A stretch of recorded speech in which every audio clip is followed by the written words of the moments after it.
Hello दोस्तों, स्वागत है आप सभी का अपने यूट्यूब चैनल क्रेज क्लासेस में।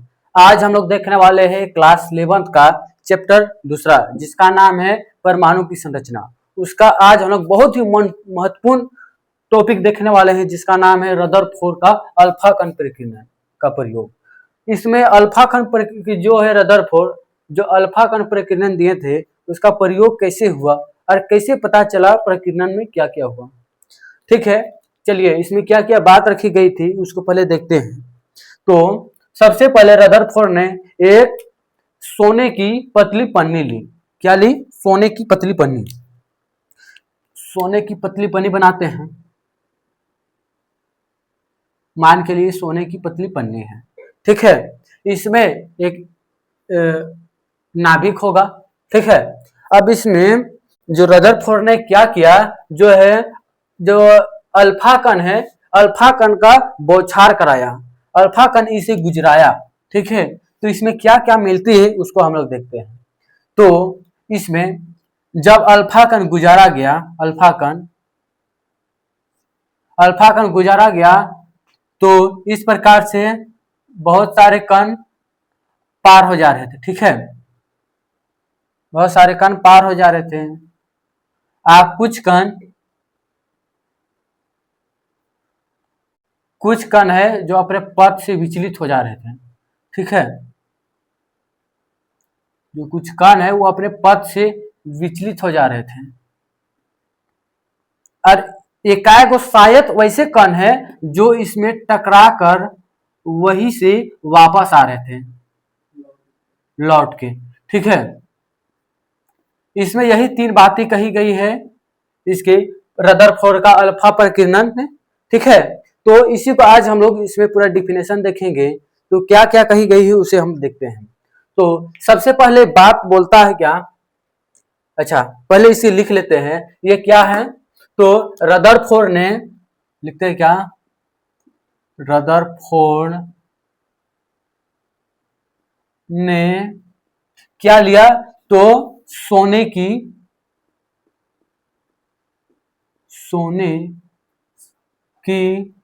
पतली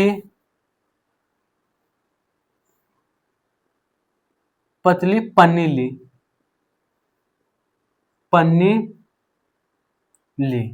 ठीक है, सोने की पतली पन्नी ली और और उस पर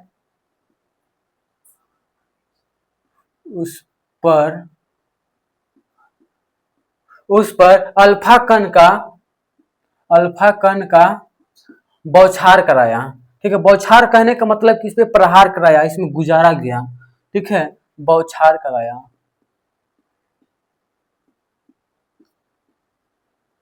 बौछार कराया, तो पाया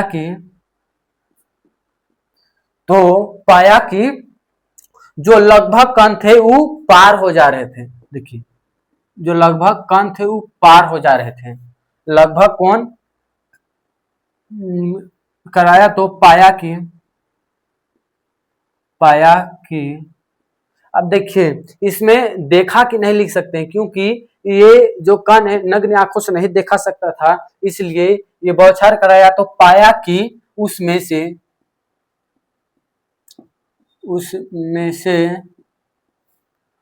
से अधिकतम कण, अच्छा पाया कि, इसमें अब टॉपिक बाय टॉपिक लिखते हैं। ठीक है, पाया कि, तो पहला टॉपिक में क्या पाया, लिखते हैं। हाँ, पहला टॉपिक में क्या लिख सकते हैं, हम लिख सकते हैं कि जो जो अल्फा कण है, जो अल्फा कण से गुजारा गया तो पार हो जा रहा था, अल्फा कण आपस में गुजर जा रहा था। ठीक है, तो अल्फा कण, अच्छा पहले लिख लेते हैं, रदर फोर का अल्फा कण प्रकीर्णन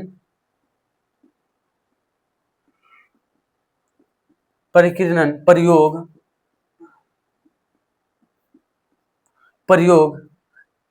में सबसे पहले पाया कि, ठीक है, पाया कि जो लगभग कण थे, जो लगभग, जो अधिकांश लिख सकते हैं, लगभग ना अधिकांश, जो अधिकांश अल्फा कण प्रतिच्छेद करते हुए पार हो जा रहा था। ठीक है, तो क्या लिख सकते हैं, सोने की पन्नी पतली पन्नी से आर पार हो जा रहा था, पन्नी से आर पार हो जा रहा था।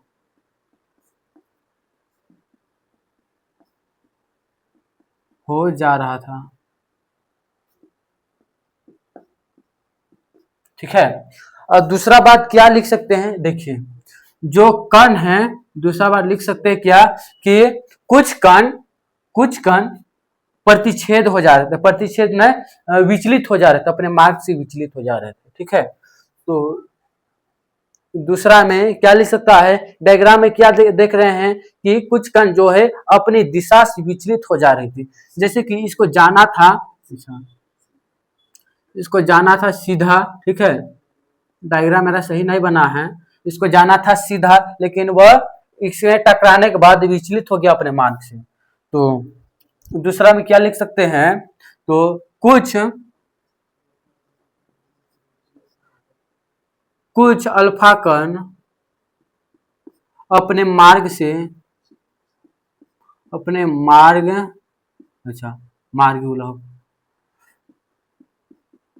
मार्ग से विचलित हो जा रहा था,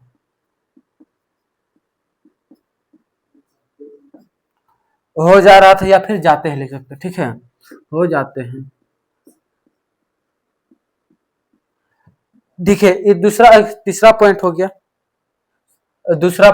इसमें तीसरा पॉइंट लिखते हैं क्या, तीसरा पॉइंट क्या लिख सकते हैं, एकदम नए के बराबर वैसे कण जो नए के बराबर जो है क्या, पतली पन्नी, सोने की पतली पन्नी के नाभिक से रिटर्न यानी कि वापस आ जा रहा था।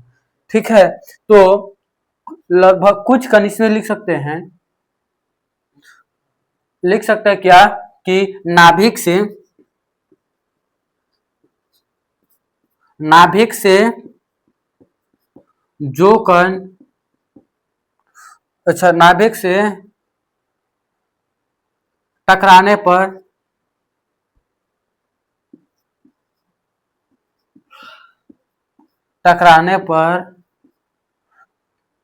कण वापस आ जा रहा था। ठीक है, वापस यानी कि वहीं से टकराने के बाद डायरेक्ट रिटर्न आ जा रहा था, कुछ कण वापस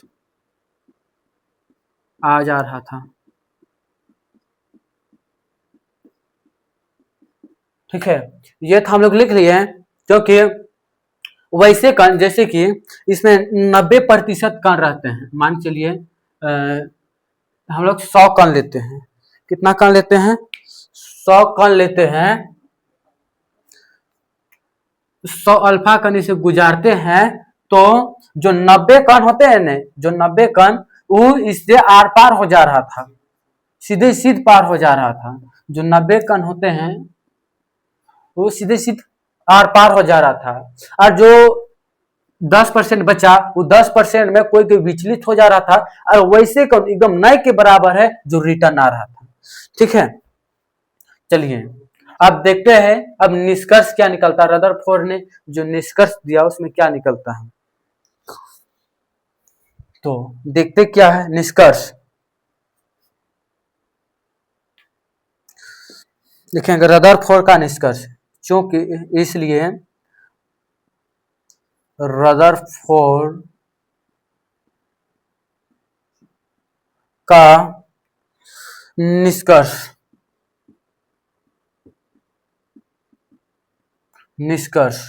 निष्कर्ष क्या निकलता है इसको देखते हैं। चलिए, हम लोग का क्या निष्कर्ष निकलता है इस पे, तो हम लोग का निष्कर्ष निकलता है कि जो ये होता है परमाणु का जो ये कण था उसमें अधिकांश भाग खाली था। खाली होने के कारण है ना ये आर पार हो जा रहा था, प्रतिच्छेद कर रहा था। ठीक है, तो इसमें पहला टॉपिक में क्या लिख सकते हैं, तो परमाणु की, या फिर लिख सकते हैं सोने की पतली परत। ठीक है, ले सकते हैं क्या, सोने की पतली परत, सोने की पतली परत अधिकांश का अधिकांश भाग अधिकांश भाग अधिकांश भाग खाली होता है। ठीक है, क्या होता है, खाली होता है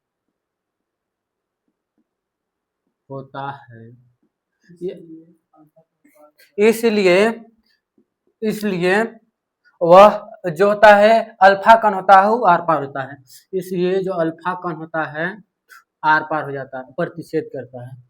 इसलिए अल्फा कण प्रतिच्छेद करता है, प्रतिच्छेद करता है। देखिए, तो जान रहे मेरा राइटिंग बहुत ही खराब है, देख के ही पता चल रहा होगा, इसलिए राइटिंग पे फोकस मत कीजिएगा, खींचिएगा डायरेक्ट व्हाइट बोर्ड पे और यहाँ पे जो शब्द लिखा हो उस पे।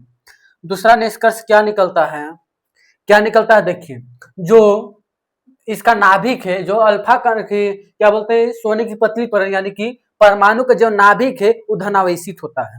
अब कैसे धनावेशित है, कैसे पता चला, ठीक है, तो पता इससे चला कि जो इससे कण टकराता है तो विचलित होता है, अपने मार्ग से विचलित होता है। मान के चलिए कि प्लस कण और प्लस कण ये आपस में मिलते हैं तो एक दूसरे को रिटर्न भेजते हैं, विकर्षित करते हैं। ठीक है, या फिर माइनस और माइनस अब एक दूसरे को विकर्षित करते हैं। ठीक है, अरे को प्लस है ना, अरे को माइनस आया तो एक दूसरे को आकर्षित करेगा। मान के चलिए कोई लड़का है, अरे ये भी लड़का लड़का है, उसमें कोई फीलिंग विलिंग जगता नहीं तो सटेगा नहीं तो मजा कैसे आएगा। ठीक है, देखिए अब माइनस माइनस लड़की लड़की, मान के चलिए लड़की है तो आपस में सटाएंगे तो मजा फीलिंग विलिंग नहीं आएगा, लेकिन ये हटाएगा विकर्षित करेगा। लेकिन जब लड़का लड़की को सटाएंगे तो पूरा मजा आएगा। ठीक है, इसलिए यहाँ से याद करते हैं क्या कि प्लस माइनस रहेगा तो आकर्षित करेगा और प्लस प्लस रहेगा तो विकर्षित करेगा। ठीक है, इसलिए हम लोग जान गए कि जो रहता है परमाणु का जो नाभिक वो रहता है क्या, प्लस में। दूसरा हम क्या लिखेंगे, परमाणु या फिर सोने की पतली परत, अच्छा परमाणु ही लिखते हैं। परमाणु का नाभिक, परमाणु का नाभिक वह धनात्मक होता है, धनात्मक होता है, धनात्मक होता है। ठीक है, इसलिए निष्कर्ष क्या आता है इसका, इसलिए वह उसका जो अल्फा कण होता है, इसलिए अल्फा कण विकर्षित होता है। ठीक है, विकर्षित होता है। ठीक है, और तीसरा में क्या लिख सकते हैं हम लोग, जो नाभिक की जो त्रिज्या होती है, इसकी त्रिज्या होती है वो होती है नाभिक की त्रिज्या, नाभिक की त्रिज्या, नाभिक की त्रिज्या होती है 10 का पावर माइनस 15 सेंटीमीटर होती है। ठीक है, यहां तक यह टॉपिक खत्म होता है। देखिए ये टॉपिक इतना इंपॉर्टेंट क्यों था पता है आप लोग को, यह टॉपिक जो है 9th क्लास में है, 11th क्लास में है, और खास तो खास 12th क्लास में भी यही टॉपिक है सेम टू सेम। जो 11th में पूछेगा कि नहीं पूछेगा तो पता नहीं, लेकिन 12th क्लास में पक्का पूछेगा ऐसे प्रश्न। ठीक है, इसलिए यह टॉपिक तो आशा करते हैं समझ आया होगा। यदि आपको समझ आया होगा तो आप हमारे YouTube चैनल से जुड़े रहे, और धीरे धीरे हम लोग इस सबका प्लेलिस्ट बना रहे हैं 9, 10, 11, 12 का, तो आप हमारे चैनल से जुड़ जाए और प्लेलिस्ट के थ्रू पढ़ाई करें टॉपिक बाय टॉपिक। ठीक है, इसके साथ यह वीडियो समाप्त करते हैं, फिर मिलेंगे अगले और बेहतरीन टॉपिक के साथ। जय हिंद, जय भारत।